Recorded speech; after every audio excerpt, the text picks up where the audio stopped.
during that battle, I had a lot of low moments. I almost think it was better that I was naive and didn't know what I was getting into, because had I known, it probably would have scared me a little bit more, maybe even scared me away from, treating myself the way I needed to be treated. Welcome to Believe in Progress, the American Association for Cancer Research Foundation podcast. Join us and be inspired by the incredible stories of those who have faced cancer with strength and resilience, and the medical professionals who are working tirelessly to find new treatments and ultimately a cure. Believe in Progress isn't just about the science of cancer. It's about the human side of this disease. Together, we can make progress in the fight against cancer and bring hope to those who need it most. Welcome to the Believe in Progress podcast, where we share stories of courage, resilience, and the relentless pursuit of progress in the battle against cancer. I'm Mitch Stoller, your host and the Chief Philanthropic Officer at the AACR, the American Association for Cancer Research. And today we're joined by an extraordinary guest, Julie Kramer, a stage 4 cancer survivor, Reiki practitioner, registered yoga teacher, and the voice behind Julie Kramerisms.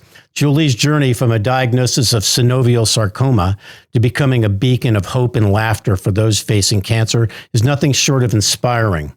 Known for her appearance on The Ellen Show with Chase Utley and her vibrant presence in the Philly sports Twitter community, Julie has turned her battle with cancer into a platform for sharing light and wisdom.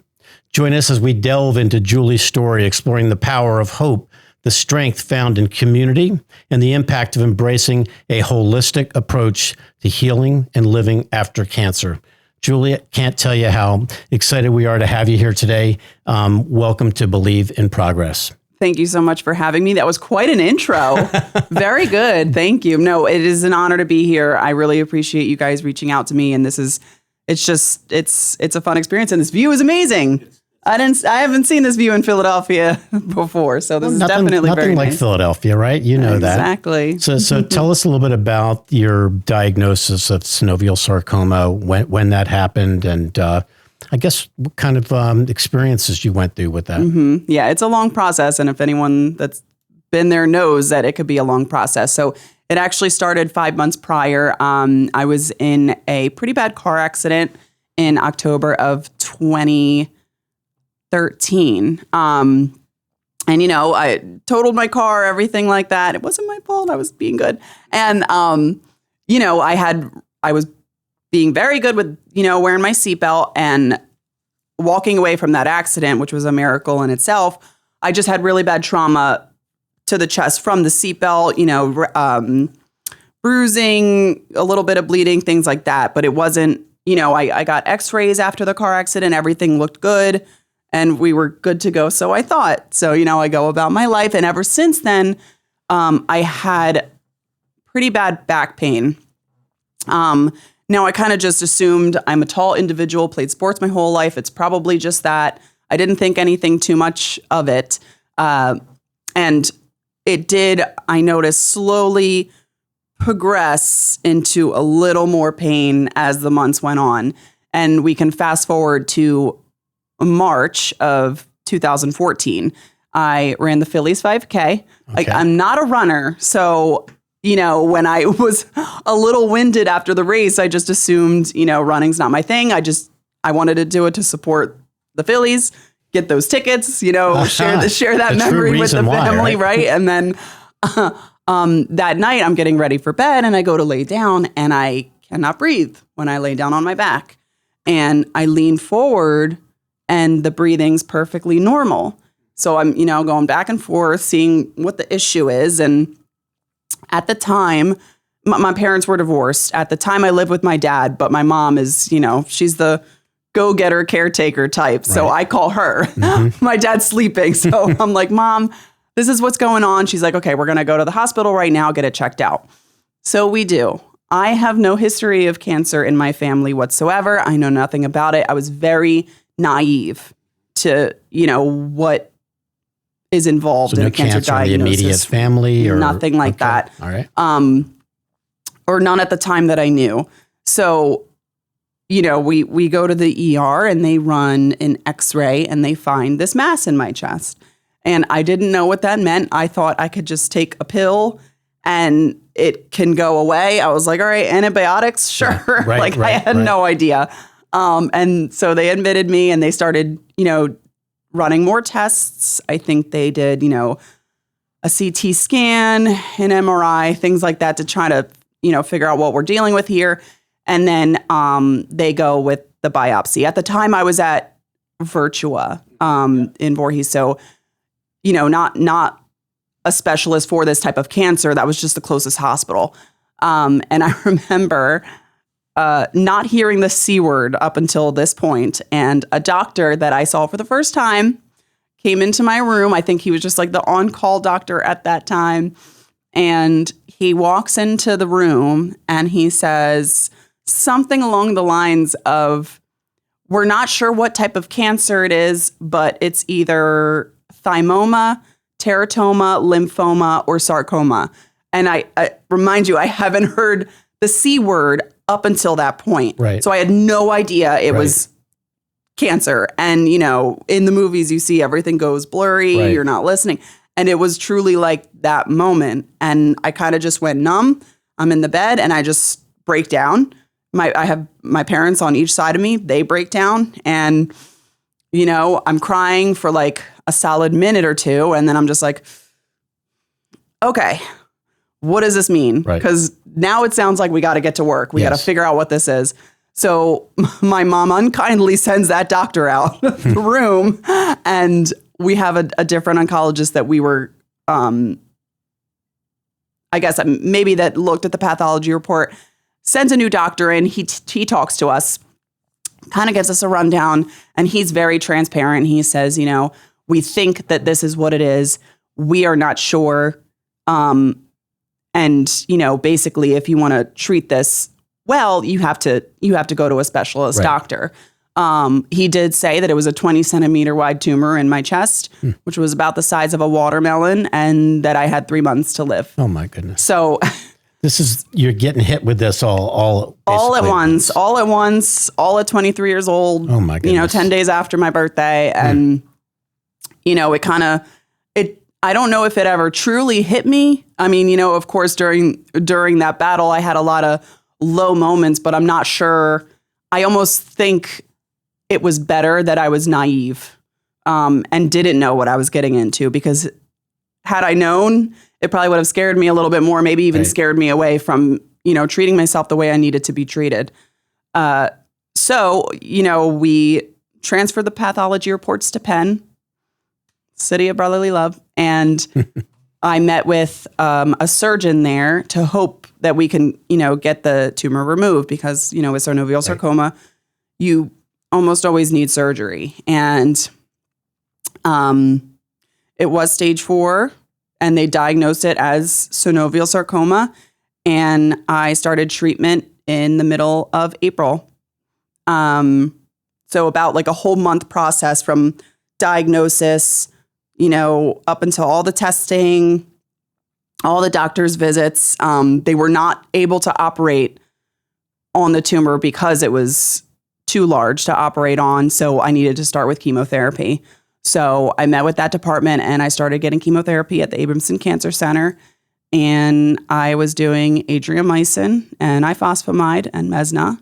And anyone that is familiar with those drugs already understands that they are just a nightmare to be on. Adriamycin has the red devil. That's what it's known as. So rightfully so, it was extremely hard. Chemotherapy is the hardest thing I have ever done in my life. And it shook me real bad. I was on it for 4 months total. Ask you how long? Yeah, so it was 4 months total. I finished in August, and I did 6 cycles total, and it was 1 week on, 2 weeks off. But every Wednesday after treatment on that second week, I ended up in the hospital because I was extremely immunocompromised. My blood count was so low; it was 0.2 there after a few cycles, which is just critically low. And I ended up with like a 104 fever. I couldn't take my medication. my body was, the chemo's killing the cancer, but it's also killing. Were you weak? Were you real weak? Extremely weak. I had to, at the time, there was no Neulasta patch. So I'm taking, we had to get the Neulasta shots. The blood thinners, I had to give myself those in the belly. And it was just this whole new world that I never thought I'd really have to go through as a 23-year-old. Of course. All my friends are finishing college, trying to find an apartment to rent in the city with their friends, and I'm just bald and dying. So it was definitely not in the cards. But you do what you have to do. Some say that you do have a choice, and I'm indifferent with that. Like, technically you have a choice to fight or not fight, but you almost don't because you have no other option, and it was very hard. And the thing with cancer diagnosis and cancer battle, especially at that age, is all of the changes that you don't see, right? Like, you're going through treatment and you're responding well to treatment, and, you'll finish chemotherapy, and that's like something that should be celebrated. However, when you're actively fighting cancer, you're not really thinking about anything in the outside world. It's like fight or flight mode for months. You're focusing on going to treatment, getting better, staying healthy, eating as well as you can, and just like not dying. So of course, everything around you that happens in life is kind of like falling on the back burner. It's so, of course, like relationships with friends dwindled. I was currently going to school, like finishing up my semester, and I just remember doing like a science lab project, and my hair is just falling out because it was right at the start of chemo, and that was a really emotional time. Losing my hair it sounds silly because it's like I'm dying. There's other things to worry about, but losing my hair was a very big deal for me, especially at that age, because it's not just losing the hair, it's losing the identity. You're losing so much more than just hair, but that's like a physical reminder of everything that's lost. So that was an extremely hard thing to, go through. So with all this going on though, how did you maintain your attitude? You strike me as a very upbeat, positive person, and this is a lot being thrown on you at 23-year-old, right? Mm-hmm.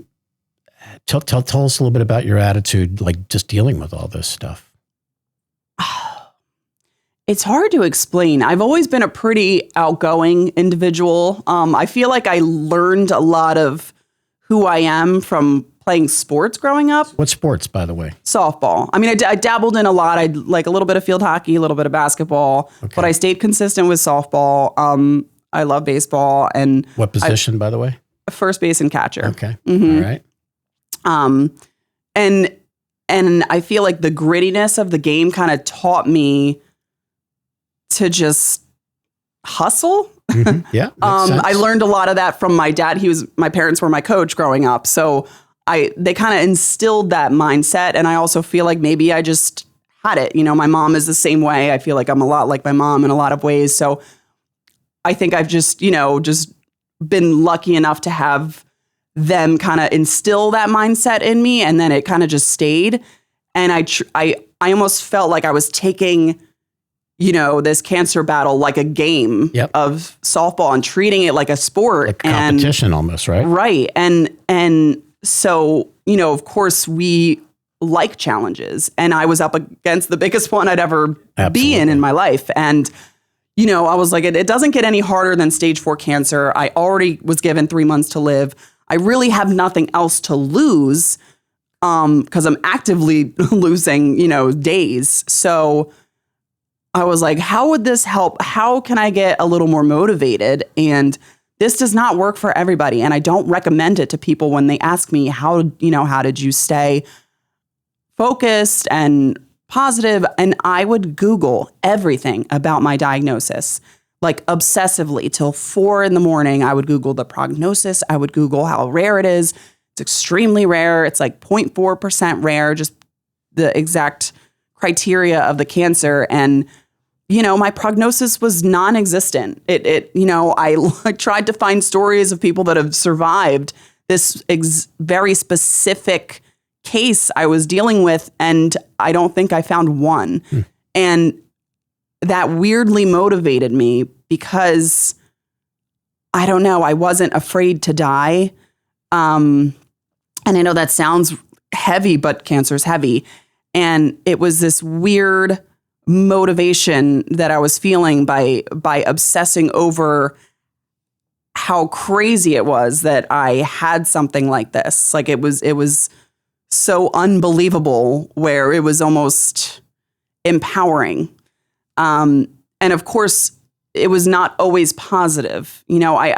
I'm relatively a positive person. I usually would handle serious situations with humor. I would laugh it off. That's just how my family is. We joke about things. So I kind of just tried to stay consistent with that being that way helped me throughout the battle. But there were definitely dark days. And I think the importance because of course you hear, toxic positivity within, the cancer community sometimes. And I do believe that when, you can't try to push too much positivity, it's not about remaining positive all the time. I think it's about remaining hopeful all the time, because it's not realistic to be positive all of the time. There's very dark days. There's days where, you're questioning, the treatment that you're doing, if you're going to the right hospital, if you're seeing the right doctors, if the treatment's even working. There's extremely dark days. And, I remember this one night, my mom was by my bedside. She was trying to get me to swallow the many pills I was on at the time. And I couldn't because I had very bad thrush from the chemo. And I just remember breaking down and I said, Mom, I don't want to live anymore. And I meant it at the time. And it was probably my darkest time during treatment. And that's the worst thing you can ever say to your mom. Right. And I feel bad that, she's strong enough to have gotten through, her battle with everything. And, it was just a very dark time, but I didn't stay in that dark time. I remained hopeful. I reminded myself that I'm in the best care possible. I have to trust my doctors. I have to trust that this is working. And the battle itself, going through something like cancer, is so hard. I didn't want to make it harder by not trying to enjoy my days. Right.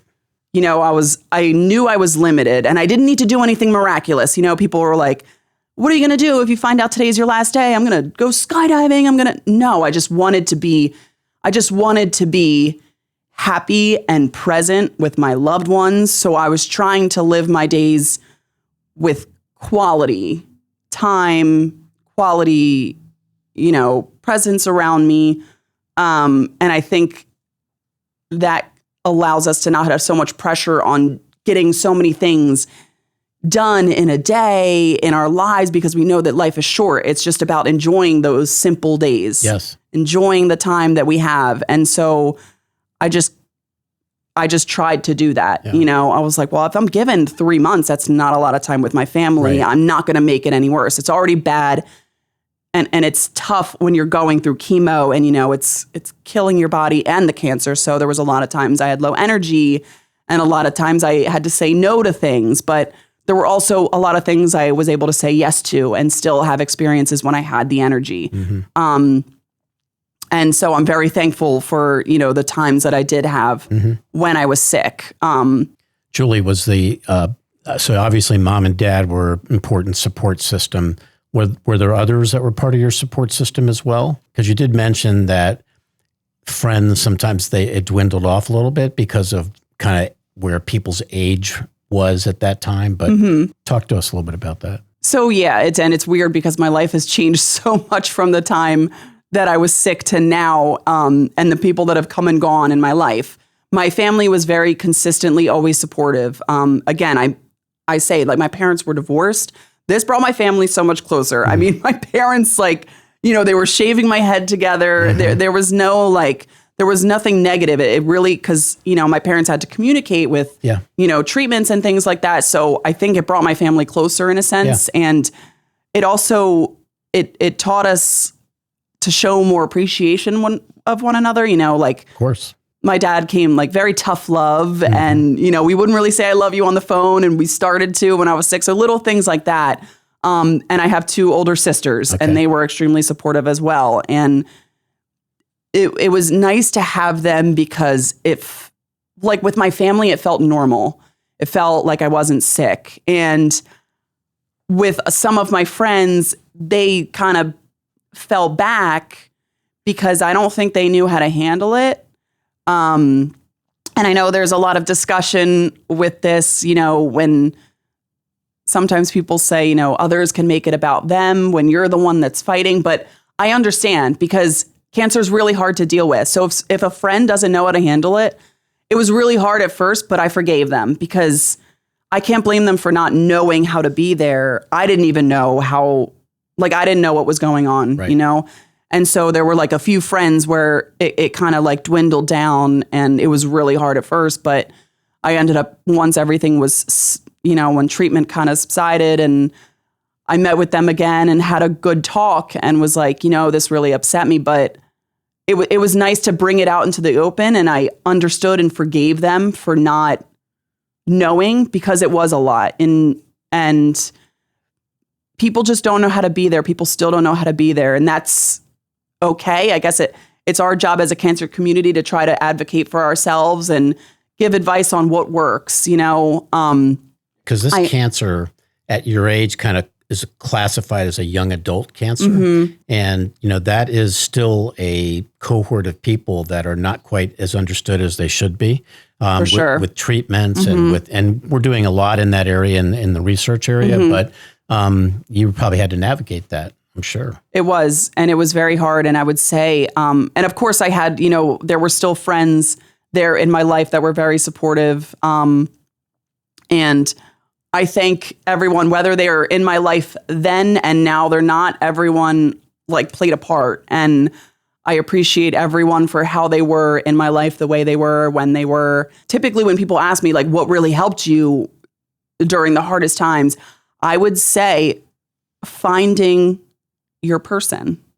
And what I mean by that is my boss at the time, his cousin had stage 4 cancer. It was not synovial sarcoma. That's extremely rare, but it was very similar. She had a very large tumor in her chest. And, she was around the same age. I think she was a year younger than me. And she was recently, better. She was recently, cancer-free.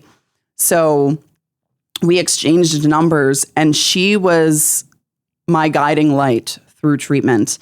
And I owe so much to her. I tell her that all the time and I don't get to see her often. When we actually met, when we met for the first time in person when I was in one of my surgeries, but and she's from the Philadelphia area. I will always give her a shout out. Her name's Stephanie, and she is an unbelievable warrior. She was always there for me when I needed to talk. There were times where I'm just hysterically crying at 3 a.m. and I'm like, I don't think this, just anything that a 23-year-old female is thinking when they're fighting stage 4 cancer. And I would text her and she was just so helpful. And she kind of gave me that push, and she would remind me she died on the hospital bed and they revived her. She got through it. Right. And that gave me hope that I could get through it. And she inspired me to do what I do now, which is advocacy for the cancer community. And I want to be that hope for others going through it because we need to be reminded, whether or not, we're on a good high or a good, or a real dark low. Yep. No matter where you are in your journey, you can't lose hope.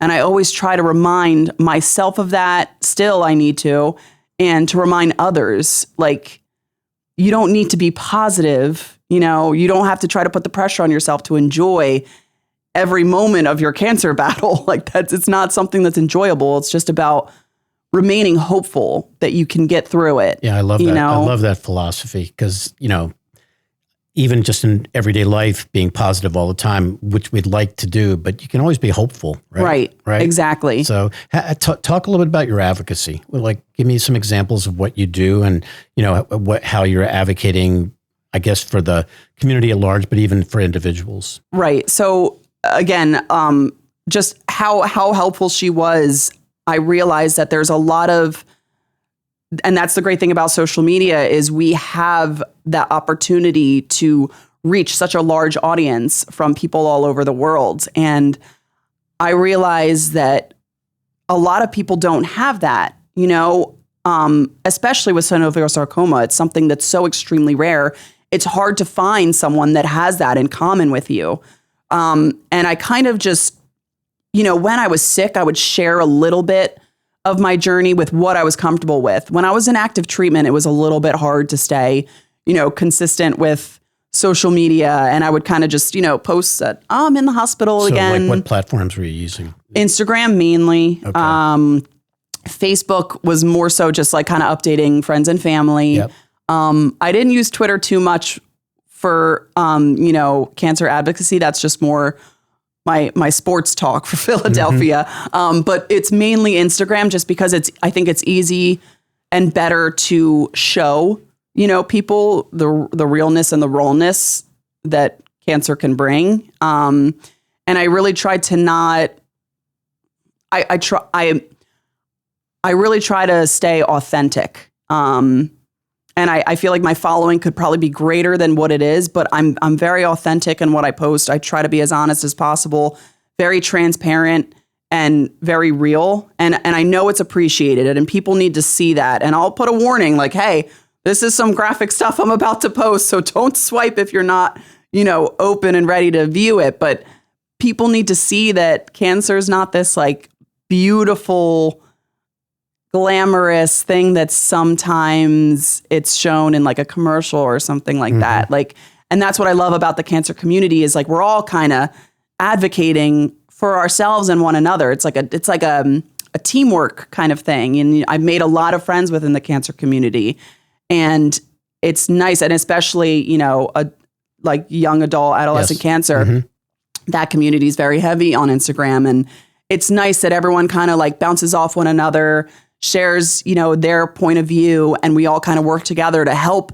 this unfortunately growing group of individuals that are getting cancer at a very young age. And it's extremely terrifying. And I like to try to talk about the things that, happen behind the scenes of a cancer diagnosis, and I more so am now advocating for life after a cancer diagnosis, because that's when I think reality really hits. Like I had mentioned, when you're going through treatment, you're kind of in fight or flight mode. Right. You're not thinking about really anything but not dying and doing your treatment. So then, once you're better and they say no evidence or disease or cancer free, everyone's celebrating. They're like, this is great. You could go back to your normal life and go back to the way things were. And you hear that so often and you believe it to be true. And then when it's not true, it hits you again. And it's like a whole other battle in itself. And that's something that was like a very rude awakening for me. When you put something out there, so does it stimulate a lot of other conversation on Instagram? And how do you, what's your process for what post you put out? So I'll just share, typically now I'll share updates a lot. I had an immense amount and still do an incredible amount of support from everybody, community from back at home, people that I've met, there's people that reach out to me from other continents across the world. And it's incredible. I've always felt so extremely supported by so many strangers. And that's the beauty of social media, the power of it. And I really just share my personal life. And excuse me, of course it could get heavy sometimes. And I balance it well, I think. But right now just sharing, I don't want to say post-cancer, like the post-cancer diagnosis issues that can arise in everyday life. I'm trying to bring those to the surface so people don't forget that the cancer doesn't stop being in your life. Once you're hit with a cancer diagnosis, it's forever in your life. You know, you can't run away from it. You can't put it behind you. It will always be there. It's like this dark cloud, especially if you have an incurable cancer. It's this dark cloud that kind of follows you forever. And I don't want it to be ignored. It should be acknowledged, but in a healthy way. And that's what I try. That's what I try to share, you know, with my following, that as we navigate life after a cancer diagnosis, we, you know, we're hit with these issues that relate to cancer that we're always going to deal with. But there's a way to still enjoy life with these, you know, with these setbacks, you know. Do people ask you for advice? They do. They ask me for advice a lot of times. And you have to be careful about that sometimes, or do you just? I do. I mean, I share what I believe is appropriate. I don't really I wouldn't really share, you know, like you need to do X, Y, and Z. You know, you have to be very careful. And how I handled my cancer diagnosis is completely different than how, like, I don't tell people go online and search X, Y, and Z. You know, not a lot of people are able to absorb that heavy information about their prognosis, you know, and so I try to be careful. And there's short conversations and sometimes there's long conversations. You know, it would depend on the person. Now I feel like my reach is higher. So my conversations are a little bit more minimal than they were back then. But to the point where I just, you know, people will share, they'll reach out to me and say, you know, like my husband just got diagnosed with synovial sarcoma. We're doing this, this, and this. And sometimes, you know, they'll ask for my opinion and I'll share it. You know, they're asking. And there have been times where I've shared, you know, my doctor's information to friends that have actually ended up going to my doctors, which has been pretty cool. And again, like the power of social media. You could point people in the right direction, right? Exactly. And that's what's great is like, we're all kind of helping one another. Yes. And there's other people on, you know, that on Instagram that advocate for synovial sarcoma. Right. And, you know, and that's what I love the most about the cancer community is like, we're all a team. You know, you'll go to look at someone's profile and they're following like more of the people within the cancer community. And it's cool to know that you have that support. Mm-hmm. It's like a club you love that you never want to be a part of, right? Of course. But I do love it because everyone is just, they're there for one another. Right. You know, there's nothing more, nothing less. It's just, I want to help you. This helps me. Like, it's all just about helping one another, try to navigate this extremely difficult and dark time.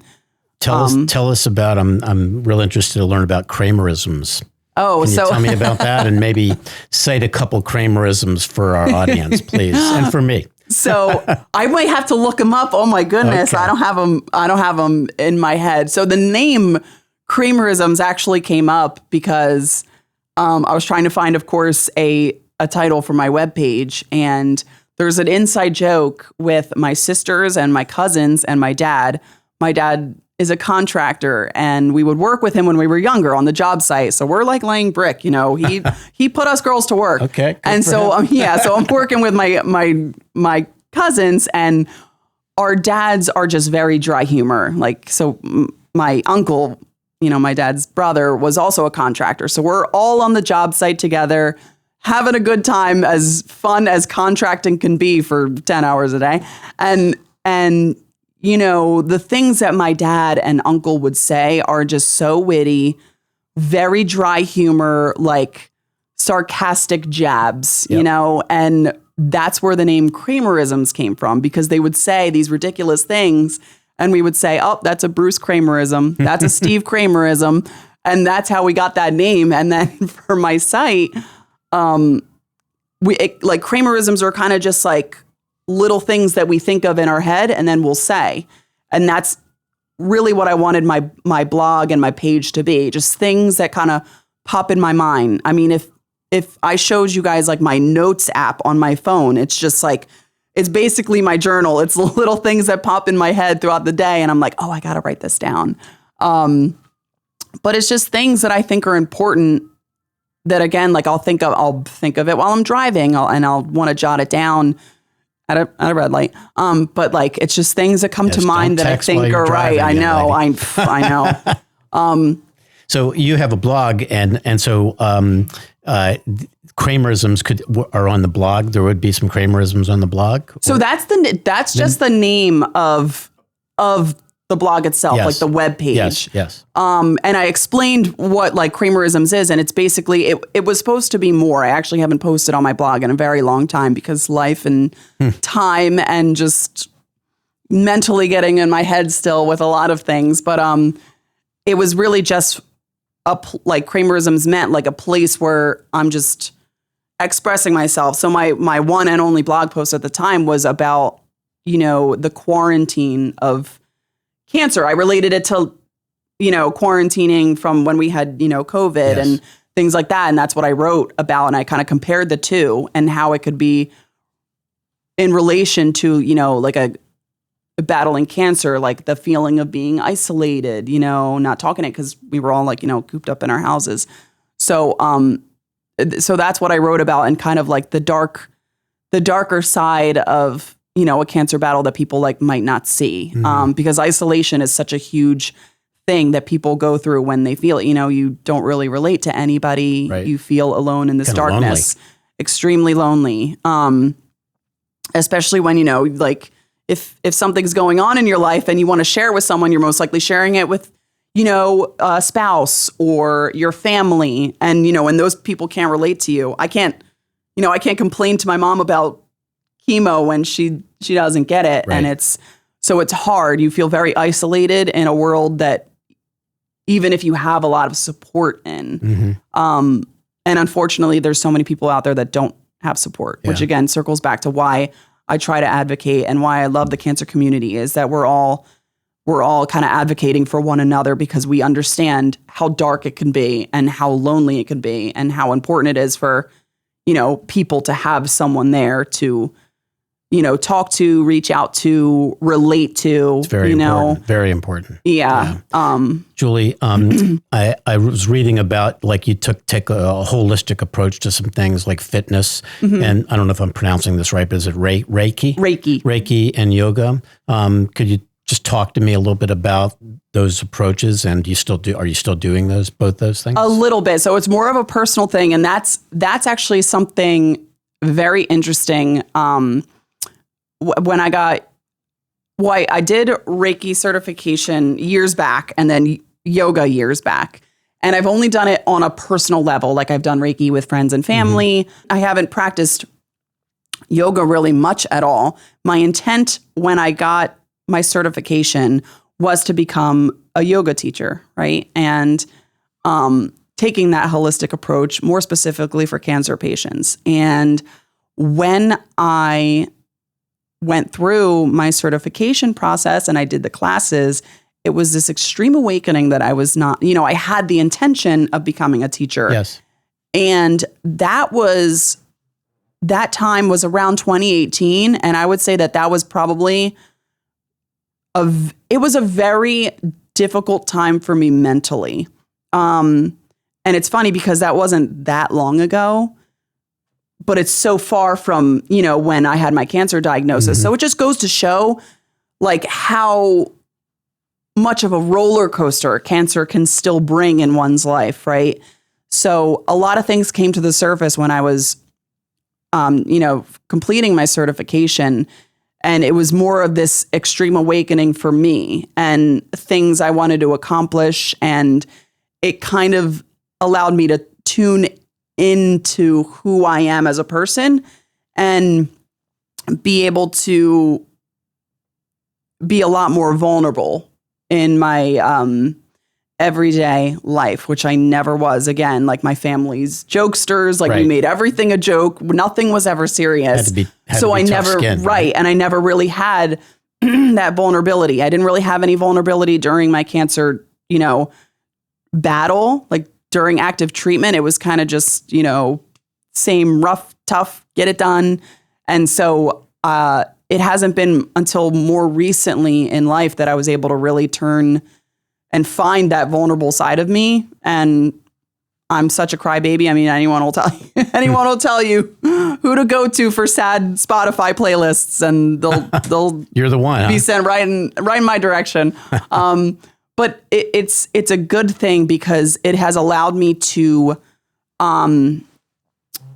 be more empathetic in the cancer community, and that's something that I love.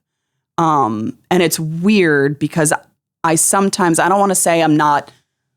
You, of course, change, right, when you have this cancer battle. And I do sometimes miss being that, like, fun Julie, like the jokester Julie, because, and that's the thing, when you change so much, my family will crack a joke and I don't laugh at it anymore because I'm more tuned into that vulnerable side. And they're like, you used to think that's funny. And I'm like, I used to be a different person. Right. So it's also hard changing so much. And that's what I think is so important with post treatment, advocacy, is that you're still learning this new way of life with a new mindset. You're not the same person you were prior to diagnosis. And it can be really hard on the people around you. They're used to who you were before. And then you might feel like you're letting them down if you change, so it's tough navigating that. So going with that, that's been my yoga journey, and it's been very mentally awakening. And as far as Reiki, it's the same thing, very mentally awakening. But I do try to maintain, just a much healthier lifestyle. Of course, again, I was always active with sports, so that pretty much stayed consistent, but it's something that it's more mental now. It's not so much about, your physical well-being. Mm-hmm. It's, what keeps me sane. Yeah. Let me go on a hike, let me hear a stream, let me go fishing and catch and release. And it's like just tuning a lot more into nature, I think, is so soothing. And of course, it's not the cure for everything. If someone's like, you're feeling X, Y, and Z, go take a walk, but it's helpful. And I think it's nice to take those steps and go out of our comfort zone. And because of the cancer, you don't have any limitations at all, or like as far as doing like physical activities, things like I do a little bit. Mm-hmm. So I was able to get surgery. I didn't even finish that, but I mean, after chemo, the tumor shrunk about half. So it ended up being about a cantaloupe size. So they were able to operate on it and remove it. But with that removal, they got clear margins. But they did remove ribs 1 and 2, which is why I have like this golf ball right here. Mm-hmm. So this is my clavicle protruding because it's not supported by my ribs. Right. And my subclavian vein was obliterated. My phrenic nerve was obliterated. I now have lymphedema in this arm, and my left diaphragm is paralyzed. So I don't really have any circulation there. So I'm winded all the time, which affects day-to-day life, but it's not so much of, a setback where I let it bother me too much. Going up the stairs, I'm exhausted. I'll sometimes take a break. It does break my heart sometimes that I like singing just in my own private time, singing maybe we got a song right now or what? No, not like that. Not like that. I'm talking about like no one's home singing. Yeah.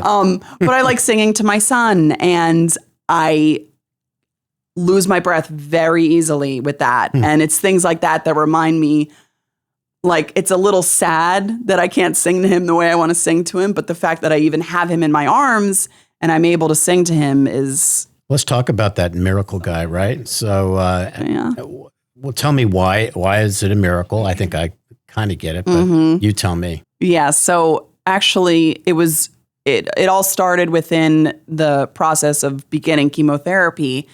And it was, of course, a discussion, if you do chemotherapy or like, do you want to freeze your eggs? So I met with a fertility doctor at Penn, and they said that I would be able to freeze my eggs, but it would delay treatment by 3 weeks. And considering that they gave me 3 months to live, I didn't feel like I had 3 weeks to spare. Yes. And so, I'm meeting with the fertility doctor, my parents, my sister, my partner at the time, and we just came to a conclusion, like, no way. Like, I already knew. I was like, I don't want to, because what, I'm going to freeze my eggs, delay treatment, die, and then what, Again, so much information being thrown at you. It is. And it's all within a few weeks. And the amount that I can't even think the human brain can handle that much. But, it was, you kind of you're just focused. Again, it's fight or flight mode. So I wasn't really thinking about the decisions I was making. I just needed to make them quickly. Right. So I chose, of course, to not freeze my eggs and take that chance. And if I'm destined to be a mother, I will be. If not, okay, and I'm so young. I'm not thinking about kids at that age, and so I will never regret that decision. And they gave me, like an 80-20 chance. And then fast forward to, I was about 27 years old, and then I started to think about it a little bit more, and I was like, I'm getting a little older. Let me just let me get some tests done. So I got tests done, and I forget the actual test that they, count the eggs. But I know the normal range is 1.0 to 4.0, and mine was 0.07. Wow. So I basically had nothing, and I was like, it was a little upsetting, but I was like, I'm just not meant to be a mom. I had a niece and nephew at the time. I was like, I'll just be the really cool aunt and then return the kids. And then, so that was my mindset. And then, I am with, and it was always an uncomfortable, not uncomfortable, just, it could have been a sometimes uncomfortable conversation to have with partners, right? My partner, he wanted to have kids, and I was like, okay, like, just so you know, I can't. Right. And he was like, well, I love you so much. We'll deal with it. And it's usually almost always an issue, Of course. like, and I was like, I don't want to like hold you back from, your future. Like, if you want kids, you want kids. So I told him that, I can't get pregnant. And, if we wanted to do surrogacy, like that was an option if we got there. So, we're 3 months in, because I told him I couldn't get pregnant. I take a test at my job, and it comes back positive. I know, at my job. That's a funny. Right. I was leaving work, and I was thinking about it all day, and I was like, this is weird. I gotta, and I was like, I just have to take this. And I took it, and it came back positive, and I thought it was a joke because it was it wasn't even the fact that I was pregnant. It was the fact that the chances were so I low. Was pregnant. I don't even know how to explain it. Like, I didn't. Did you take another test that day? I told him to buy like 5 other tests, each a different brand. And I was like, bring them all back to me right now. Right. And I took like 3 more, and they were all positive. And he must have gone crazy too. Huh? Oh my God. And like, again, we were 3 months into dating. Yeah. And it was, and I remember walking outside to the parking lot, and he knows I took it, and I look at him, and he looks at me. And then he smiles, and then I was like, okay, this is gonna be okay. It's gonna be okay. And it was like a beautiful moment that I remembered, and I knew once I was pregnant, I knew it was gonna be a boy.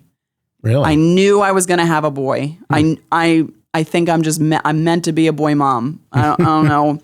I don't know why. Maybe because I have the energy to keep up with them. What's his I don't name, know. if you don't mind me asking? No, his name is Miles. Miles? Miracle Miles. Miracle Miles. Mm-hmm. Very cool. Yeah. 16 months. 16 months old, little ball of love. Oh my God, he is the sweetest boy. And it's just been nice. It's been very fun. Nice. It's been it's crazy to think, because he's going to grow up and he's going to have his own story, Of course. And this is just going to be like, he'll know when he's older, oh, like my mom had, she had cancer, and he'll learn about it, but he'll just have no idea what I went through to get him. Like, he is. Well, maybe he will. Maybe mom will tell him a little bit about it. Yeah. Right? Yeah. That's fantastic. I don't know if he'll ever understand, but it is just, it's a beautiful thing. Very happy for you. That's Thank great. you. Tell me about how you got on the Ellen show. Oh my goodness. So, so a friend of mine, I have, like, I'm telling you, my support system has been incredible. I love your friends. And I like to know meet some of they these are, people. I know they're all very great people. And my one friend was just very touched by the story, and she created this, just like a headshot of me, bald, and then just like a rundown of my story. And she just wanted to share it because she was so touched by it. And it just like blew up. It started, it was like trending in North Carolina. And then like people were reaching out to me. Celebrities were sharing the story. Was it on social media that she shared it? It was actually, it was on social media. It was mainly Twitter and Instagram.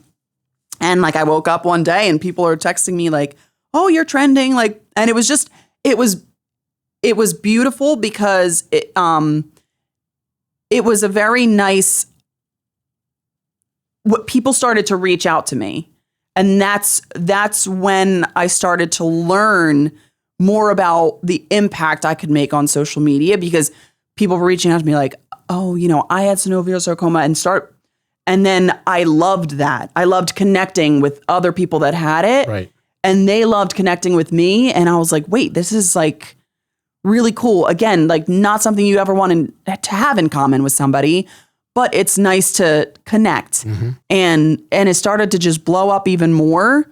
And then somehow, some way, one of the producers reached out and they invited me to the 12 days of giveaways that she has on her show, or that she did have. And I was like, oh my God. I was like, wait, we got invited to the Ellen show. Like, is this in LA? Yes. Yeah, okay. Yep. Yeah. It was in LA, and they invited us to the show.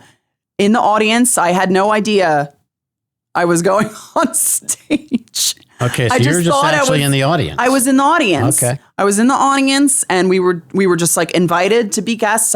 I brought my mother, and it was just like a really fun time, like I guess within the story they heard that I was a Phillies fan, and so it was like, I remember it was like a commercial break, and then she starts to talk about like after the commercial break, bringing in like a new person to the stage. And she's like starting to talk and shares like, this really inspirational, blah, blah, blah. And then my picture comes up and I'm like, oh my God. Oh, like my body shuts down. No clue. And my body just like shut down because I'm like, oh my God, this is on national television. Like, I'm not ready for this. Right. I didn't dress. I'm like, so it was just, and like, of course, like, what I'm thinking is like, oh, I don't have hair, like, all the girly things. But it was insane to see me up there. And again, I just like drew a blank. So she invites me onto the stage and I'm like, oh my God. And so I like leave my mom and I'm just like, I watching my every step. Yeah. Oh my goodness. And so I'm just talking to her and she's so kind and nonchalant and relaxed. But of course, I'm talking to Ellen DeGeneres on national television. So I'm everything but calm and relaxed. Right. And she's just, asking about, what I've been through with, cancer and it was an extremely overwhelming amount of emotions. And then, of course, like meeting Ellen is an incredible thing. That's something that I had never imagined being on a bucket list, and it's checked off, and it was such an unexplainable experience. That being said, when she brought Chase Utley out, which is hilarious because he's like right in Philly. I've seen him play so many times, when he was with us. And it's just like, but someone that you've idolized and admired like your whole life, was he your favorite player? Yeah. Okay. Yeah. And just like admiring like the game of baseball and just like being such a fan. He came out and like, I remember looking up some of the comments on like the post she had and like, because I told her to shut up. I was like, shut up when she brought Chase Utley out. You told Ellen to shut up? I told Ellen to shut up. That's a Philly girl for you. I know. And I remember one of the people commented and they're like, you can't tell my girl to shut up. And I was like, when Chase Utley comes out, yes, I can. But it was was just an overwhelming amount of just, I don't have words. I don't have words. And it was very cool. It was very cool to see him up on stage. I whispered in his ear something that I feel like anyone from Philadelphia can imagine what I whispered in his ear. You can probably take a guess. I think I've mentioned it before, but it involves a curse word. But I don't know. World champs. Yeah. And everyone always wanted to know. They're like, what did you whisper in his ear? I'm like, come on. I had to. And so it was very great. And the thing with, he's an LA guy, isn't he? Isn't he from LA? He is, yeah. And I think he's in London. Oh, yeah, he's doing some baseball stuff in London for the Phillies, I think, or for Major League Baseball. Yeah. But no, it was such a fun experience. And even after the show, off camera, it was it was an overwhelming amount of audience on me, and after the show, he and his wife stayed back and talked to me for like an hour. Wow.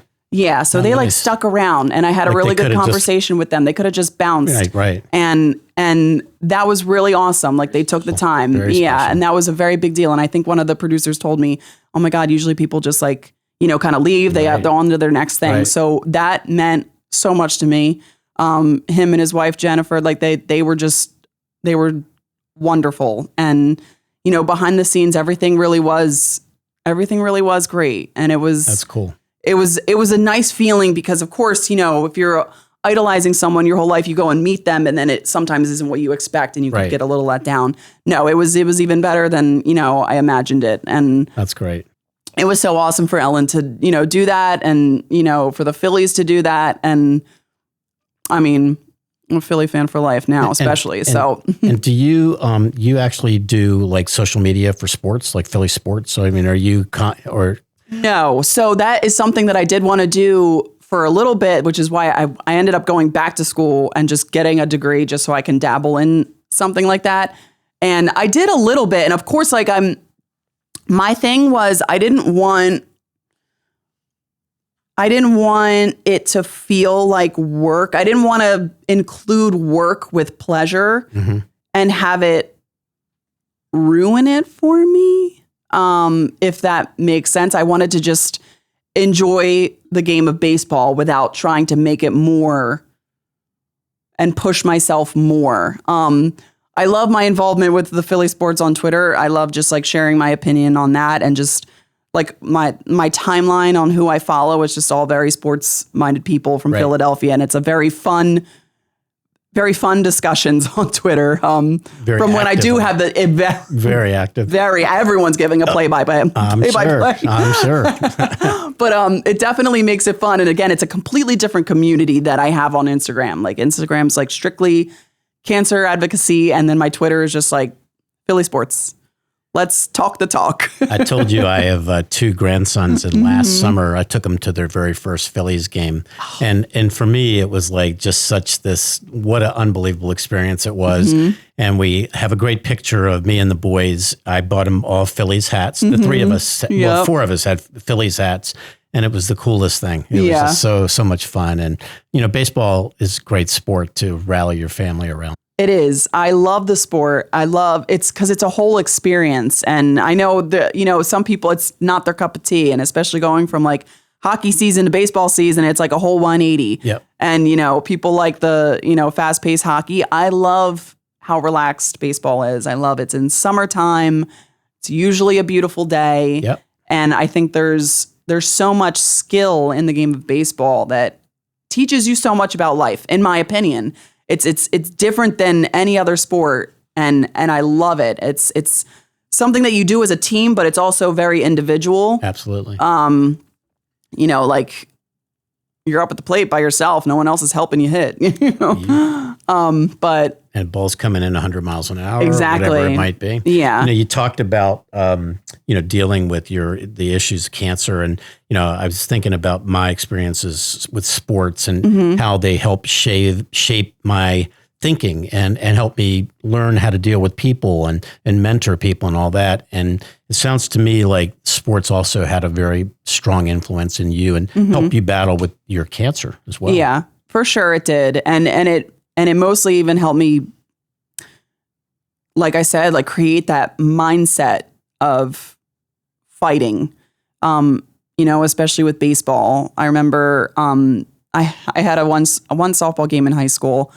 I was playing and I had like a ground ball hit to me and there was like a runner on third and the girl tries to do like a sack bunt and make it to first base. And as I'm fielding the ball, she like kicks me in the face and like busts my nose open. So my nose is just like gushing blood. And I still tug her out and got the girl out at home. And then the girl said something mean to me on her way back because I got her out. But that moment kind of sticks with me because I just stayed persistent in the play. And I feel like I relate that to cancer because you're kind of just staying persistent in the fight. Like you're going to get knocked down, you're going to get beat up, but you can't give up. Like there's still work to be done. You still got to hustle.